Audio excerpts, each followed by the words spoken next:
Hello నమస్తే అందరు బాగున్నారా? ఈరోజు కిడ్స్కి first day of school. 2 months తర్వాత మళ్ళీ స్కూల్ రీఓపెన్ అవ్వబోతోంది. మళ్ళీ పొద్దున్నే లేవడాలు, బాక్సులు ప్రిపేర్ చేయడాలు ఇవన్నీ స్టార్ట్ అయిపోతున్నాయి. పిల్లలకి ఎలా ఉంటుందో కానీ పిల్లల కంటే ముందే మనం లేచి వాళ్ళని లేపేసరికి సగం టైం అయిపోతుంది.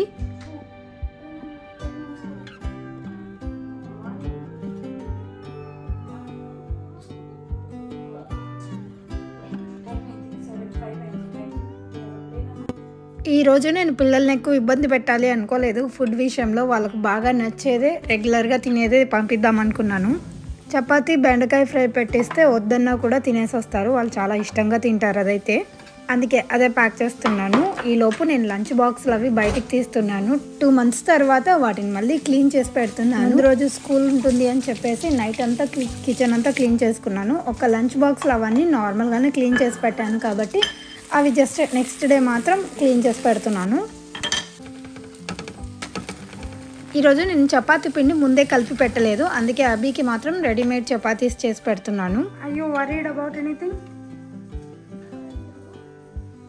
చెప్పాలంటే అభి కొంచెం నర్వస్గానే ఉన్నాడు. ఎందుకంటే ఈ ఇయర్ తన క్లాస్లో తన ఫ్రెండ్స్ వస్తారా లేదా, కొత్త స్టూడెంట్స్ ఎలా ఉంటారు, కొత్త టీచర్స్ ఎలా ఉంటారు, ఇవన్నీ అభికి కూడా కొంచెం టెన్షన్గానే ఉంది. 9కి కదా టైం, ఇంకా 7:30. ఈ ఇయర్ నుంచి పండు డిఫరెంట్ స్కూల్ ఉండబోతుంది, అభి డిఫరెంట్ స్కూల్ ఉండబోతున్నాడు. వీళ్ళిద్దరి స్కూల్ టైమింగ్స్ కూడా చాలా డిఫరెంట్ ఉండబోతున్నాయి. అభికేమో 8కే ఉంటుంది, పండుకేమో 9కి ఉంటుంది. కానీ మేడం గారు ఈరోజు 7:30కే లేచారు. ఎందుకో మీకు అర్థమవుతూనే ఉంటుంది. అది అవుట్ ఆఫ్ ఎక్సైట్మెంట్.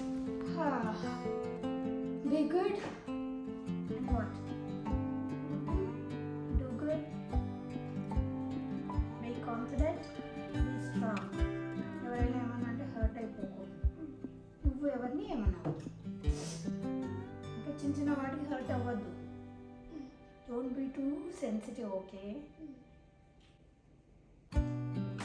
ఏం చెప్తావు?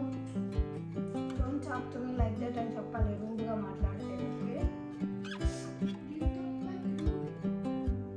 You don't need to talk. Abbu కొంచెం సెన్సిటివ్గానే ఉంటాడు. ఎవరైనా ఏమైనా అంటే వెంటనే కళ్ళల్లో నీళ్ళు వచ్చేస్తాయి. అది మీ అందరికీ ఈ పాటికి తెలిసే ఉంటుంది. ఆల్మోస్ట్ 6 years నుంచి వాడిని చూస్తున్నారు కదా. అందుకే వాడికి ప్రతిరోజు స్కూల్కి వెళ్ళే ప్రతిరోజు చెప్తూనే ఉన్నాను, ఇది వరకు కూడా. ఇప్పుడు కూడా అదే నేర్పిస్తున్నాను, సెన్సిటివ్గా ఉండకు, ఎవరైనా ఏమంటే వెంటనే హర్ట్ అయిపోకు అని. కొన్ని థింగ్స్ అలా రిపీటెడ్గా చెప్తూ ఉంటేనే వాళ్ళ మైండ్లోకి ఎక్కుతాయి. మనకైతే ఎవ్రీ ఇయర్ సేమ్ స్టూడెంట్స్ ఉంటారు, టీచర్స్ వాళ్ళే వస్తూ ఉంటారు కదా మన క్లాసెస్కి. ఇక్కడ అలా కాదు, ఇక్కడ క్లాసెస్ చేంజ్ అయిపోతూ ఉంటారు ఎవ్రీ ఇయర్. స్టూడెంట్స్ కూడా ఈ ఇయర్ క్లాస్లో ఉన్న స్టూడెంట్స్ నెక్స్ట్ ఇయర్లో ఉండరు. Yes, I will be waiting. Bye. నేను ఇక్కడ నుంచి చూస్తూ ఉంటా, ఓకే? Bye bye.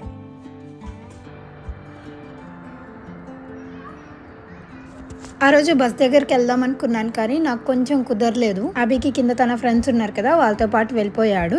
మాకు కన్చూప్ మేరలోనే కనిపిస్తూ ఉంటుంది బస్ వచ్చిందా లేదా అని. అక్కడ నుంచి నేను రోజు చూస్తూనే ఉంటాను.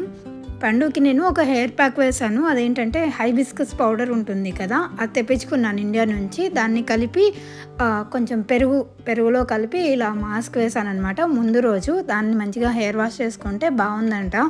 ఆమె రెడీ అయ్యేలోపు ఆమె బాక్స్ కూడా నేను ప్యాక్ చేస్తున్నాను. ఈరోజైతే ఆరెంజెస్ పెట్టాను స్నాక్స్కి.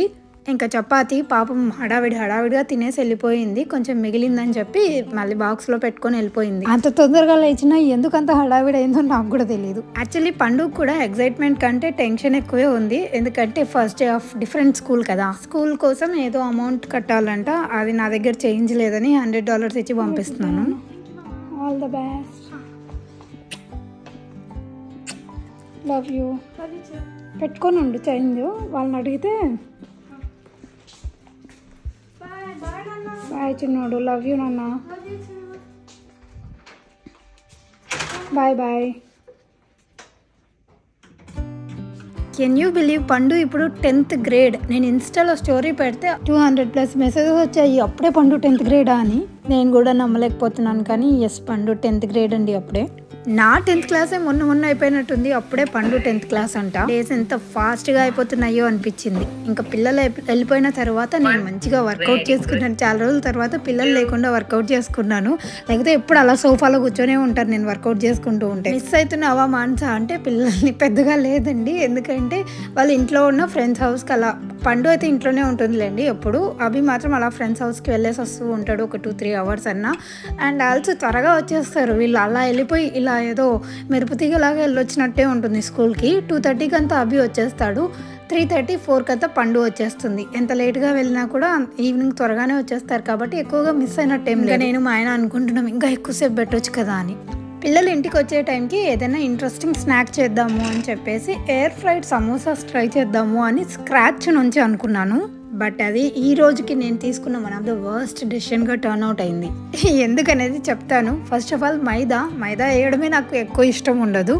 బట్ ఈరోజు ఓకే చూద్దాము, ట్రై చేద్దామని స్టార్ట్ చేశాను. మైదా పిండిలోకి మొత్తం వాటరు, కొంచెం ఆయిల్, సాల్ట్ అన్నీ వేసి మంచిగా కలిపేశాను. దాని తర్వాత కాసేపు రెస్ట్ మోడ్లో పెట్టేశాను. ఒక 30 మినిట్స్ దానిపైన మూత పెట్టేసి కొంచెం వాటర్ ఎక్కువ వేసాను. మళ్ళీ దాంట్లోకి పిండి వేసాను, మళ్ళీ వాటర్ వేసాను, మళ్ళీ పిండి వేసాను. ఇలా ఏవో నాకు తిప్పలన్నీ పడేసి దాన్ని పక్కన పెట్టేశాను. ఇంకా ఆలు కూడా ఉడికిచ్చాను కదా, వాటిని కూడా పక్కకు తీసి కొంచెం చల్లారిన తర్వాత, అంతా నాకు ఆగదు కదా ఆత్రము, చల్లారకముందే దాన్ని పీల్ చేయడానికి ట్రై చేసి చేతులు కాల్చేసుకొని మళ్ళీ స్మాషర్ యూజ్ చేసి దాంతో మ్యాష్ చేసి ఇలా ఏవేవో నానా ప్రయత్నాలు చేశాను దానికోసము.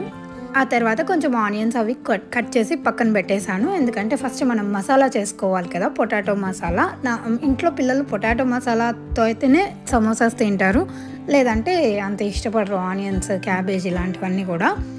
తర్వాత నేను ఇంకా మసాలా చేయడానికి ఒక ప్యాన్ పెట్టేసి ఆయిల్ పెట్టేసి దాంట్లోకి ఆనియన్స్ వేసి అవి బ్రౌన్ అయిన తర్వాత, బ్రౌన్ కలర్ వచ్చిన తర్వాత అందులోకి నేను స్మాష్ చేసి పెట్టుకున్న ఆలు కూడా వేస్తాను. ఎలా అంటే ఇంకా మెత్తగా అయ్యేలాగా చేసుకున్నాను దాన్ని. ఇంతవరకు బాగుంది. అసలు ఇదంతా ఏమీ ప్రాబ్లమే లేదు. ఇదంతా మీరు ఈ ప్రాసెస్ వరకు హ్యాపీగా ఫాలో అయిపోవచ్చు.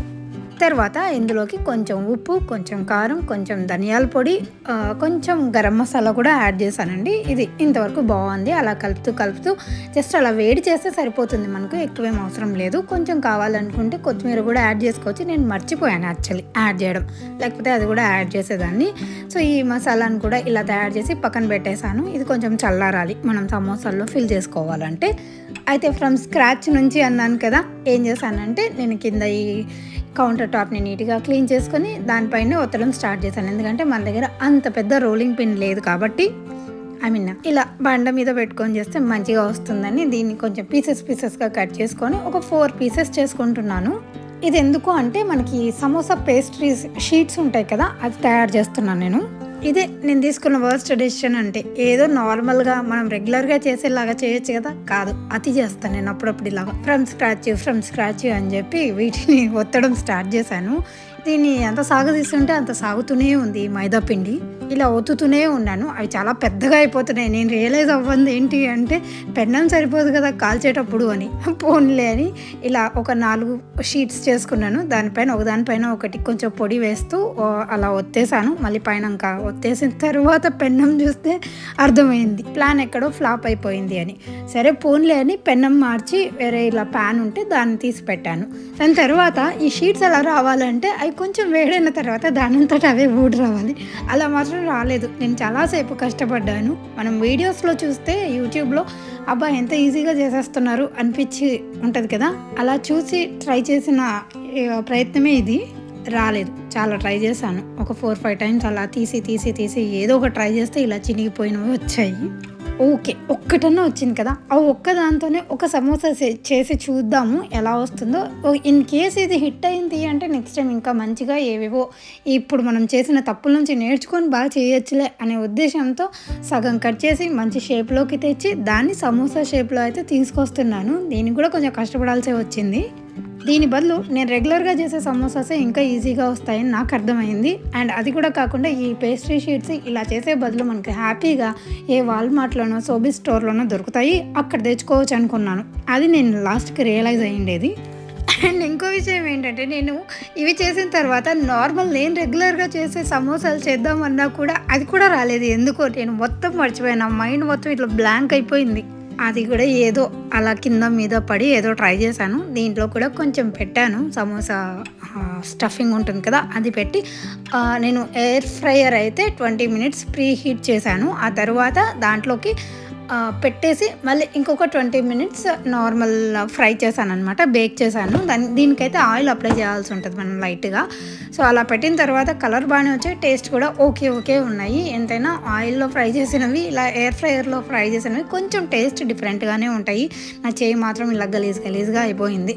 ఇంక ఇదంతా కాదని ఫైనల్గా నేనేం చేశానో తెలుసా, ఆ ఆలు స్టఫ్ని తీసుకొని నేను ఆలు పరాటా చేశాను. ఇదైతే పిల్లలు ఇష్టంగా తిన్నారు. సమోసాలు కూడా బాగానే వచ్చాయి కానీ అంత గొప్పగా ఏం లేవు, నేనే చెప్తున్నాను కదా. సో మీరైతే అంత ఎయిర్ ఫ్రైయర్లో అయితే ఇలాంటి ప్రయోగాలు చేయకండి, నాలాగా టైం వేస్ట్ చేసుకోకండి. అస్సలు మినిమం నాకు 2 అవర్స్ వేస్ట్ అయిపోయింది. ఎంత కష్టపడ్డానో దీనికోసం అయితే నేను. సమ్ టైమ్స్ మనం ఎంత కష్టపడినా దాని రిజల్ట్స్ మాత్రం మనం ఎక్స్పెక్ట్ చేసినట్టు రావు. అందులో ఇదొకటి. ఈ రోజుకి నాకైన ఎక్స్పీరియన్స్ ఏంటి అంటే, సమోసాలు ఇలా నువ్వు ఎట్లా పిచ్చి ప్రయత్నాలు చేయొద్దు, మనకి ఏది వస్తే అది చేయడమే బెస్ట్ అని నేను నేర్చుకున్న లెసన్ అంతే. నా బాధ ఏంటి అంటే, పిల్లలకి ఏదో ఇష్టంగా చేసి పెట్టేదాన్ని మంచిగా దాన్ని నార్మల్గా నేను రెగ్యులర్గా చేసినట్టే చేయొచ్చు కదా, ఎందుకు ఇలాంటి ప్రయోగాలు చేసి టైం వేస్ట్ చేసి నన్ను కాళ్ళ నొప్పులు తెచ్చుకున్నాను అని. పోన్లేండి, అది వదిలేద్దాం. మీ అందరికీ ఒకటి చూపించాలనుకున్నాను. అదేంటి అంటే, నేను చాలా రోజుల నుంచి వెయిట్ చేస్తున్న ఒక ప్యాకేజ్. అదేంటి, మన మహిళ నుంచి నాకు ప్యాకేజ్ వచ్చింది. ఎంత హ్యాపీగా ఉందో మహిళ నుంచి ఇలా ప్యాకేజెస్ రిసీవ్ చేసుకుంటే. ఇది యాక్చువల్లీ నేను అఖిల దగ్గర నుంచి తెప్పించుకున్నాను, అంటే యుఎస్ఏ నుంచి షిప్ చేయించుకున్నాను. చాలామంది అడుగుతూ ఉన్నారు కెనడా కూడా షిప్ చేస్తారా అని. ఎస్, షిప్ చేస్తాం, కానీ షిప్పింగ్ ప్రైజెస్ కొంచెం డిఫరెంట్ ఉంటాయి compare to USA to USA కొంచెం తక్కువ ఉంటాయి. But out side the country ship చేయాలంటే కొంచెం షిప్పింగ్ ప్రైజెస్ ఎక్కువ ఉంటాయండి.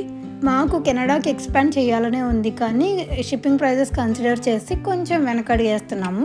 బట్ మీకు అది ఓకే అనిపిస్తే మేము డెఫినెట్లీ షిప్ చేస్తాము. మీరు కావాలనుకుంటే మాకు మెసేజ్ చేయొచ్చు మహిళలో. నేనైతే 5 అవుట్ఫిట్స్ తెప్పించుకున్నాను, ఒక 2 శారీస్ అండ్ 3 డ్రెస్సెస్ అయితే తెప్పించుకున్నాను ఈసారికి. ఇవి మేము ఎంతో ఇష్టంతో కస్టమైజ్ చేసిన డ్రెస్సెస్ అండి. వేసుకుంటే కూడా ఎంత బాగున్నాయో నేను నెక్స్ట్ వీడియోలో డెఫినెట్లీ మీ అందరికీ వేసుకుని కూడా చూపిస్తాను. ఎంత బ్యూటిఫుల్ కలర్స్. నేను ఎంత ఎక్సైటెడ్గా ఉన్నానో ఈ ప్యాకేజ్ గురించి. నన్ను అస్సలు ఎక్కడో డిసప్పాయింట్ చేయలేదు. అంటే మహిళ అని చెప్పట్లేదు, క్వాలిటీ గురించి నేను ఎంత చెప్పినా తక్కువే అనిపించింది, అంత బాగున్నాయి, అందుకే చెప్తున్నాను. క్వాలిటీలో అయితే మేము డెఫినెట్లీ కాంప్రమైజ్ అవ్వము.